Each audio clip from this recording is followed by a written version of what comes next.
Hello mga guys, welcome back to my channel, Just Automotive mga guys.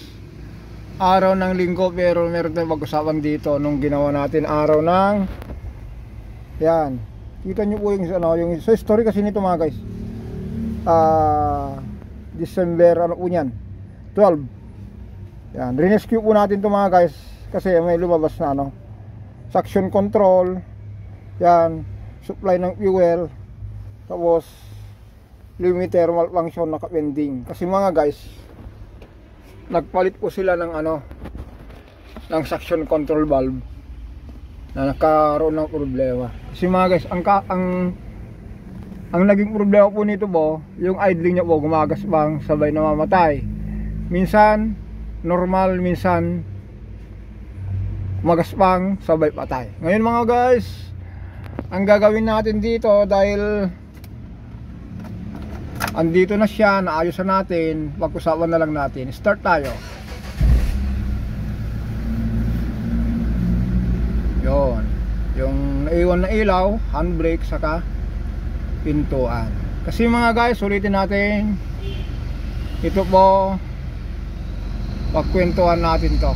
Ito po yung gagamit tayo ng ilaw. Yon, ang tinakbo nito mga guys yan, 169,817. Ang issue nito guys, ulitin natin, yung idling niya po magaspang. Minsan yung makina po maingay kasi po dahil po dito sa problema na yan. Yan, suction control naglolo active. Yan yung supply ng ng bago-bago. Tapos yung pressure limiter ending malfunction siya. Yan, saka yung mga dares, ito po mga to. Ngayon mga guys, wala nang check engine. Ang ginawa natin dito mga guys, kasi po ito dati po walang power. Ito, sumisipol na yung turbo. Dati po, kung i-review mo hanggang lang po, hanggang 2,000 hirap na hirap pa. Tapos sabay i-check engine na. Pero alam niyo guys, ang ginawa natin dito, binalik muna natin yung yung kasi ito po yung binili nila. Bago po ito. Ang ginawa natin dito mga guys, kung ito ang ikabit po natin, andun po yung problema. Ewan ko kung talagang original ito. Ito po yung nakalagay. Ang ginawa lang natin, ulitin natin, yung luma, yun lang sinalpak mo natin, kaya obserbahan natin to. Yung bahay ng baterya andyan pa kasi para maluwag-tibok trabaho, tanggalin natin yung baterya. Yan, ito okay pa naman.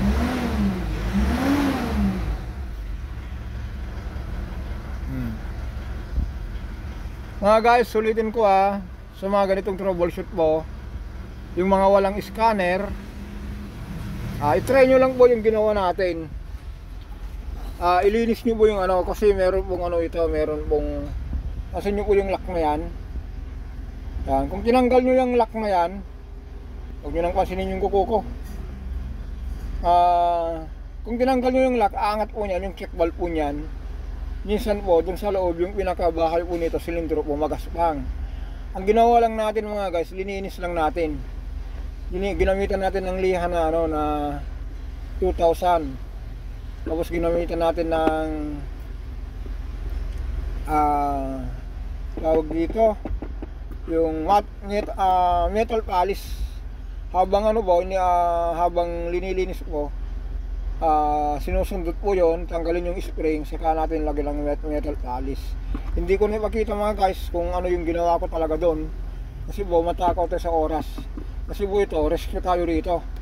Kinuha natin dun sa kung saan siya, kasi po ito dinala sa bahay, tapos itinaw. Sabi yung may-ari, kuya, andun na yung montero ko sa sa bahay, kunin mo lang doon at i-check mo.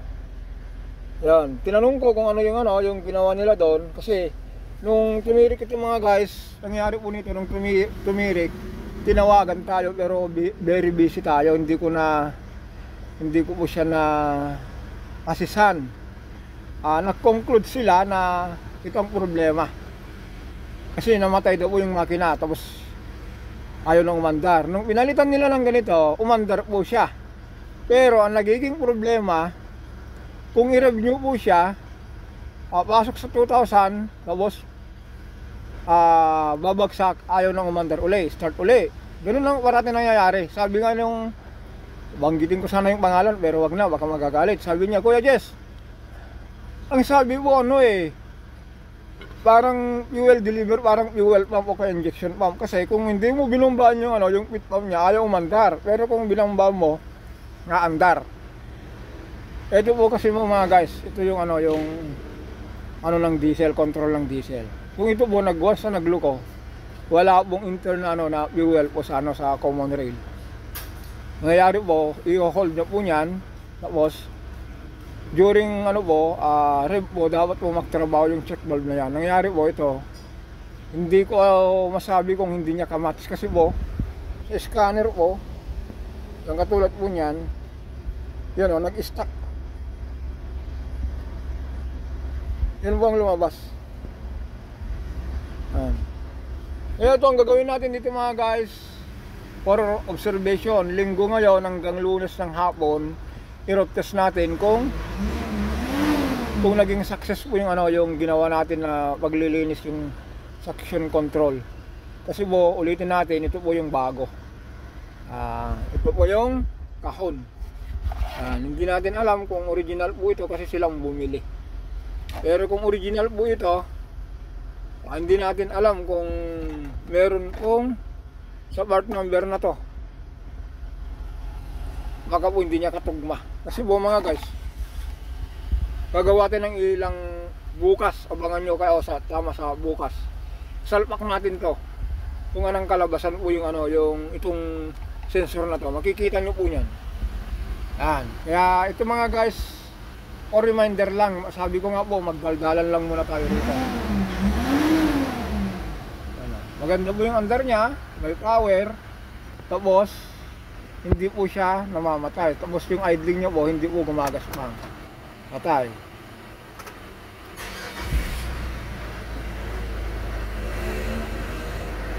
Yon. Tapos yon. Tandaan nyo mga guys, ang tinakbo niya po 169,817.